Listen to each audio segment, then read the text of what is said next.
Yo, what's up everyone? Welcome back. Jamie here today, and we're going to be talking about Texas Chainsaw 3D, which was released in 2013, 7 years after Texas Chainsaw Massacre: The Beginning.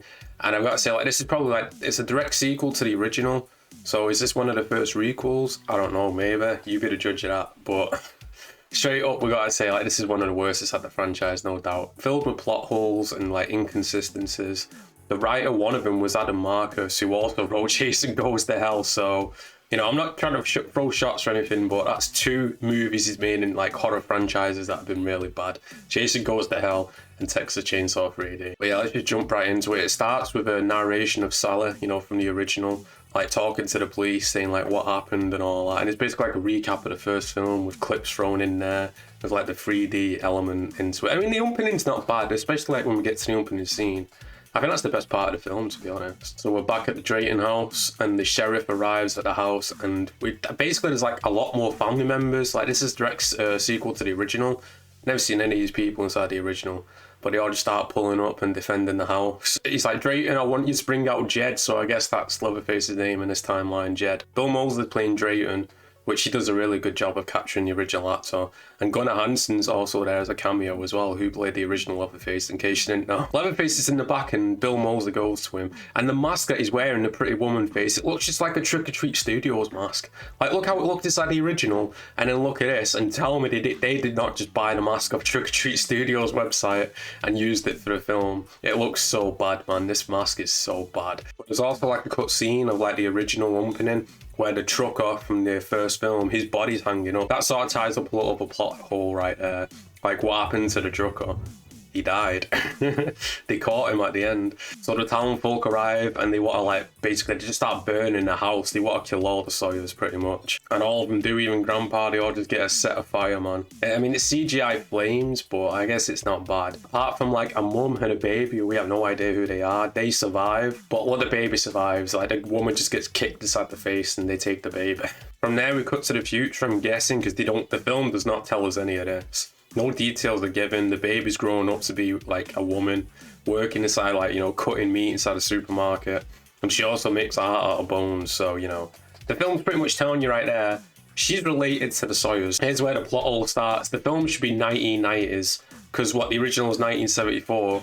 This is roughly 20 years later maybe, so it should be 1994, but nope, mobile phones exist. Producers changed it. They changed the script, which they did a lot of. Well, I mean, to be fair to Adam Marcus, this wasn't the original script that he written, but still his name is attached to it. Heather is the main character, the girl who grown up from the baby at the beginning. She gets a letter saying that her grandmother has died, and I just gotta say, this film, the whole cast of characters is shit. I know people ragging about in 2022 being bad, but this, I don't know, I think this might be worse, All these characters are just annoying. They fucking steal off each other. They use each other's credit cards to buy stuff. And as we learn later on, her boyfriend's cheating on her with a friend as well. So they're just shitty people. They really are, man. But then again, it is a slasher. So, we don't really need to care for the characters. We just want to see them die anyway. So I won't make that a negative, even though people make it a negative about the new film. They hit someone with the van and they offer him a lift. And this guy looks like the Wish version of Tyler Durden from Fight Club. He really does, man. I'm just going to refer to him as Wish Tyler Durden, because that's pretty much what he looks like. So they arrive at the house and it's got a massive gate guard in it. And the old guy from the first Hatchet's he gives the deeds to the house or whatever, the keys and stuff. August 19th is the code to get in, but they don't mention the year. Because once again, they flip-flop with the year inside this film. They really do, man. Important point, he says, read the letter, don't forget. And you were never lost. He pretty much says, read the letter, but you don't go, oh, please read it in front of me right now. No. He keeps saying, make sure you read the letter. But don't read it right now. Read it later on and then come back to me or some shit like that. We see the graves inside the house. We see Carlton and Sawyers from 2012 and the grandmothers. So the original was 1974. Apparently the year we're in now is 2012. So how old is Heather? Because we're going off that, she's got to be what? 40s? Late 30s? She did not look that. No way, that's what I'm saying, man. This film is messed up with the timeline, it really is. So they leave the Wish Tyler Durden at the house where they're gonna get supplies or something. And of course he starts stealing the house, because why would you leave someone you've known for 24 hours inside this mansion with all this stuff there? Again, the characters are just stupid, they really are. This whole film's stupid, to be honest. It's not the worst of the franchise. We're going to get to that next week, but still. Like I said, the boyfriend's been cheating on her with a friend. So, like, once again, they're all the shitty people. They really are. They're all the shitty people. Wish Tyler Durden goes down to the basement and Bubba kills him with a hammer, but we barely see anything. Like, the blood in this, when you do see it, most of it's CGI anyway, but again, like, the kills aren't that good. Nothing really stands out about this film. Like, fair enough if you're a fan of it, fair enough. But for me, I don't think I'm gonna watch this one again. Cop of the town flirts with Heather, and I think Clint Eastwood's son or something, I don't know. He looks like a generic Hollywood guy like they all do. And the man interrupts, and there's a twist later on that's his actual son, but you can already tell anyway, like, is that supposed to be some big twist or something? Like, what the fuck? And I actually feel sorry for Bubba, because he's downstairs while they're all partying. They're all upstairs inside his house just blaring music, shitty music, and he's downstairs. I actually feel sorry for Bubba. So, I mean, I guess the film is trying to make us feel sorry for Bubba, so mission accomplished in that aspect. We get a jump scare with Bubba. He drags one of the characters downstairs. I don't remember the guy's name. It doesn't really matter. We get a fake outside the barn. The cheating friend, like, lures her boyfriend to the barn. He's like, oh, look, underneath there, something there. And it's really just champagne, but it builds it up like a jump scare or whatever. And they start undressing and then, you know, whatever. This film... Heather goes upstairs and finds the dead corpse of her grandmother, I'm guessing, who was also played by the same actress who played Sally inside the original. And then she goes downstairs inside the kitchen, she bumps into Bubba, and she just hits her head, and the film actually fades out as she loses consciousness. It just feels like, oh, this film is so bad. And then we get too many flashes with the photo sound. You can tell it's like, oh, we need to include this iconic sound. How do we do it? And it just gets annoying, man. And Bubba as well, he's just grunting all the time. I'm getting like next generation flashbacks here. He's way too vocal, he really is. And he puts the character on the hook just to chainsaw through him. Like, what? Why put him on the hook then? Just chainsaw him. Later on, she hides inside the casket and it's in 3D. Oh, the chainsaw's coming back. You're at 3D. Oh, watch out, watch out. Jesus Christ. And the cheaters come out and distract him, and Bubba runs away and he does a little jump over the fence. We're going to get a lot more cringy dialogue later on, but the cheating friend says, welcome to Texas, motherfucker, as she fires the gun. And it's like, are you even from Texas? Like, didn't you just come here because, you know, she got the house or whatever? Heather saves him with a van, but Bubba cuts the tires and they crash, and her boyfriend's killed from it. So, you know, so sad, blah, blah, blah. Heather runs into a carnival, and fucking Jigsaw, the pig mask from the Saw films, comes out with a chainsaw, and then him and Bubba getting like a little face off and he runs away. Like, first of all, how the fuck does this make any sense? Because Jigsaw never actually used a chainsaw. Is it whole because, oh, it's called Saw, Chainsaw, ooh. Twisted Pictures did both of them, I guess. That's the tie into it. So stupid. It seriously is. It's just stupid. They write in there just be like, oh, Texas Chainsaw's better than Saw. Which, to be fair, Texas was before most of the horror franchises, but still. Saw has nothing to do with this. It's literally, John Kramer never uses a chainsaw.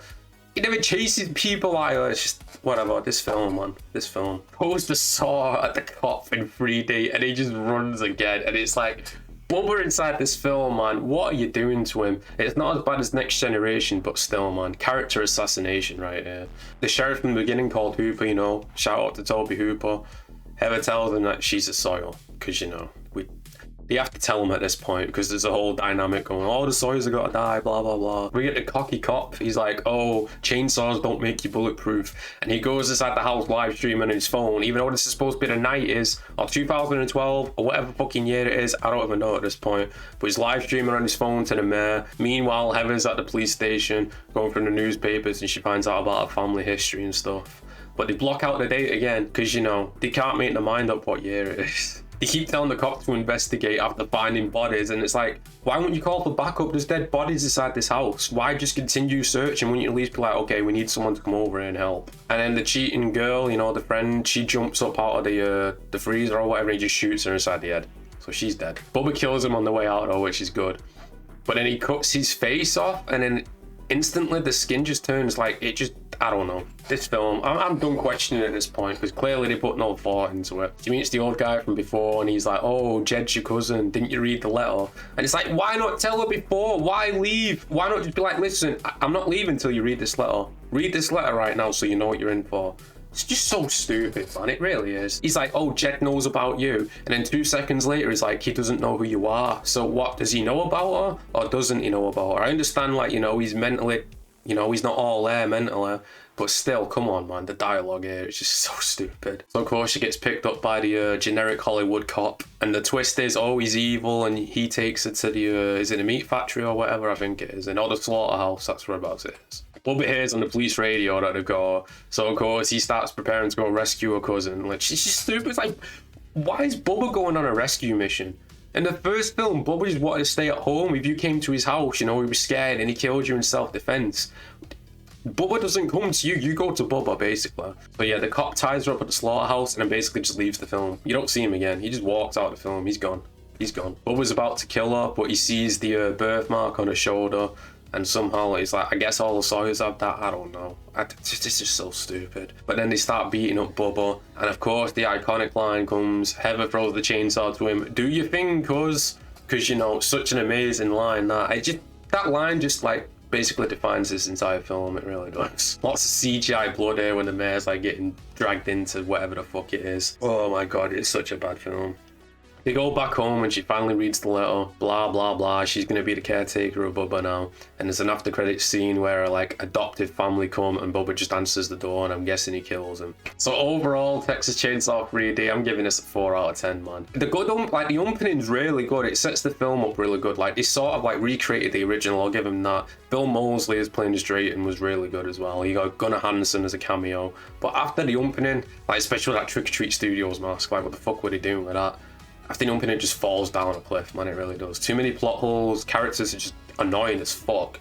Bubba's just, I don't know what Bubba's doing. They killed and barely there. When you see anything, it's CGI. So yeah, 4 out of 10, man. It's not the worst it's at the franchise, but it's pretty much close.